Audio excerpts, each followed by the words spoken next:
Қайырлы күн, сіз өзіңіздің сабағыңызды қызықты өткізу үшін әртүрлі әдіс-тәсілдерді дидактикалық материалды қолданасыз. Мен оның ең ерекше түрі, яғни Plickers карточкалар туралы айтқым келіп отыр. Оның ерекшелігі неде? Бірінші кезекте сіз сабағыңызды тек қана қызықты өткізбей, сонымен қатар әрбір оқушының белсенді қатысуын қамтамасыз ете алатын боласыз. Бұл Plickers карточкаларын әлем бойынша жүздеген астам мемлекеттің педагогтері пайдаланады. Яғни оның маңыздылығы өз алдында дәлелденіп отыр. Оны қалай пайдалану керек екендігін мен дәл қазір осы бейнероликте айтатын боламын. Бірінші, кез келген браузерден plickers.com сайтына кіреміз. Ашылған бетте Sign up for free, яғни тегін тіркелу батырмасына басып, келесі бетке өтеміз. Бұл жерде бізге тіркелудің екі нұсқасы ұсынылады: Google аккаунт арқылы және басқа электронды пошта арқылы. Мен Google аккаунт, дәлірек айтқанда Gmail поштамен тіркелемін. Міне, бастапқы бет ашылды.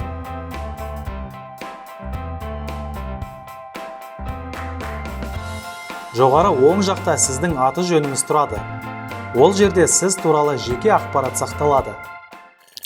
Басқа онлайн сервистермен салыстырғанда Plickers карточкаларының ерекшелігі келесіде. Оқушы тест толтырғанда, яғни сұрақтың дұрыс нұсқаларының бірін таңдаған кезде, компьютер, ноутбук, қағаз не қаламды қолданбайды. Бар керегі ол алдында жатқан осы QR жауаптардың төбесінде орналасқан нұсқаларды көрсету. Яғни A, B, C немесе D деп осылай алдына ұстап көрсетеді. Ал мұғалім болса өзінің смартфонымен әрбір оқушы ұстаған QR кодты сканерлеп, жауаптары сол смартфонда, яғни Plickers аккаунтында сақталып отырады. Ең алдымен жаңа сынып ашайық. Ол үшін New Class, жаңа сынып батырмасына басамыз. Ашылған терезеде сыныптың және пәннің атауын енгізейік.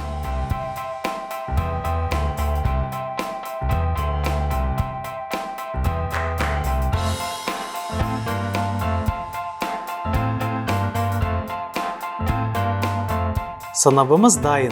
Енді осы сыныпқа оқушылардың аты жөнін енгізу керек. Ол үшін Add Students батырмасын басамыз. Мен мысал ретінде студент 1, студент 2 деп толтырамын.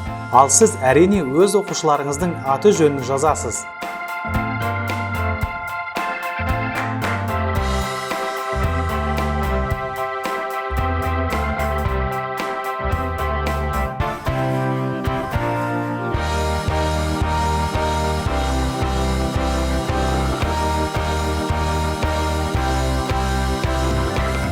Осылайша 5 оқушыдан тұратын 9А сыныбымыз дайын. Енді осы сыныпқа арнап сұрақтар құрастырайық. Сол жақ жоғарыдағы New Set батырмасын басып, жаңа бетке өтеміз. Бұл жерде сұрақ деген жерге сұрақ, ал жауап жазатын жолдарға жауаптарды жазамыз.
Тестке ат қоюға болады. Ол үшін жоғарыда Title деген жерге барып, қажетті пәннің атын енгіземіз. Тест сұрақтарына қайтып оралайық. Әрбір сұрақтың дұрыс жауабын жасыл белгішемен белгілеуді ұмытпайық.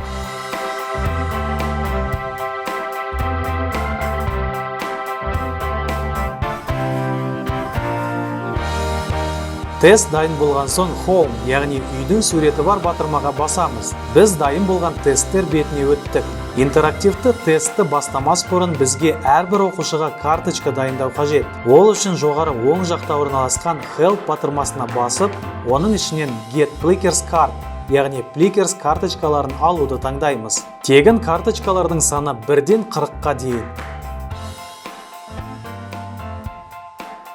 Оларды бірден принтер арқылы A4 форматындағы қағазға шығарып алуға немесе PDF форматта компьютерімізге сақтауға болады.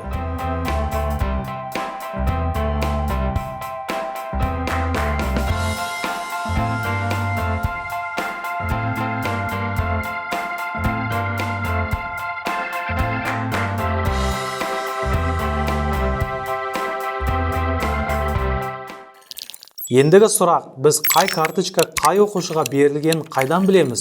Ол үшін сол жақ бағандағы Қазақстан тарихы пәніне барып, үстіне басамыз. Бұл сыныпта қандай оқушылар бар екенін білу мақсатында Edit, яғни өзгерту белгішесін таңдап, әрі қарай кіреміз. Өзіңіз байқағандай, әр оқушыға тиісті карточка номері берілген. Түсінікті болу үшін адамдардың атын жазып көрсетейін. Осылайша біз әрбір карточкаға керек адамның атын жазаламыз.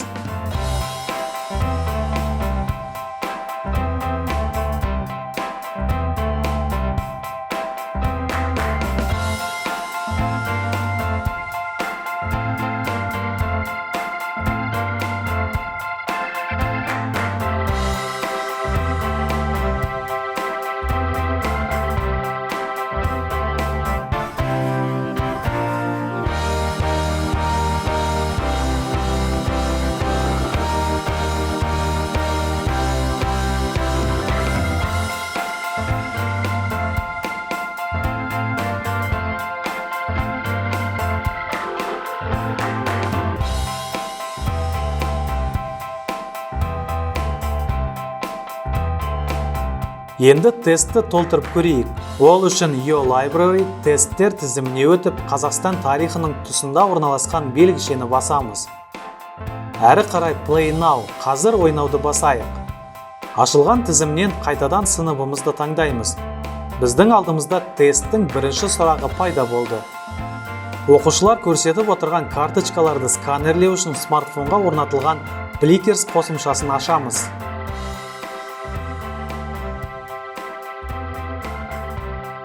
Бұл жерде бірдей аккаунтпен кіреміз. Байқағаныңыздай сұрақ смартфонда да пайда болды. Енді оқушылар көтеріп отырған 5 карточканы сканерлейді. Ол үшін ортадағы дөңгелек батырманы басып, смартфонның камерасы арқылы алдымыздағы карточкаларға бағыттаймыз. Әр карточкаға оқушының аты берілген. Барлығын сканерлеген соң қайтадан сол дөңгелек батырмаға басып тоқтатамыз. Нәтижесін осы смартфон арқылы үлкен экранға графа ретінде шығаруға және дұрыс жауабын шығаруға болады. Келесі сұраққа өту үшін оң жақта орналасқан тиісті белгішеге басамыз.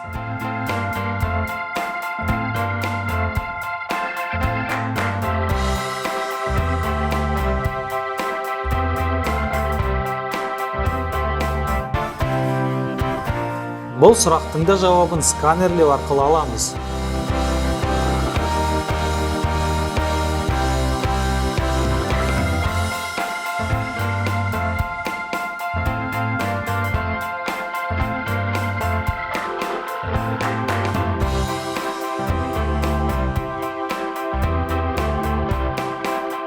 Тест аяқталды. Енді нәтижелерін көру үшін сол жақ бағандағы Reports есептер батырмасына басамыз. Бұл жерде тест бойынша жалпы ақпарат алуға болады. Сонымен қатар әрбір сұраққа жеке-жеке кіріп, қай оқушы қай сұраққа дұрыс жауап бергенін көре аламыз.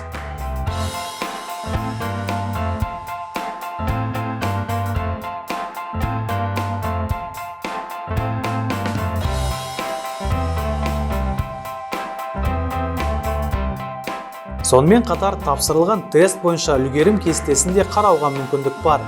Ол үшін Score Sheet батырмасына басып, ашылған бетте өз пәнімізді таңдаймыз. Сол кезде бізге жалпы сынып бойынша үлгерім пайызы шығады.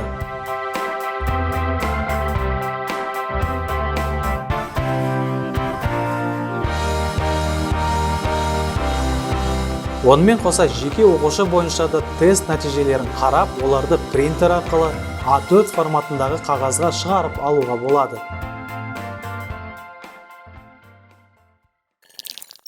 Сонымен, біз бүгін Plickers карточкаларын пайдаланып, сабақты өте қызықты форматты өткізуді үйрендік.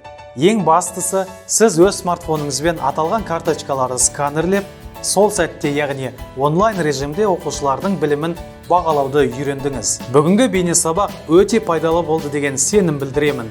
Яғни сіз келесі сабақтарыңызда осы Plickers карточкаларын жиі пайдаланады деген ойдамын. Осымен менің сабағым аяқталды. Келесі кездескенше.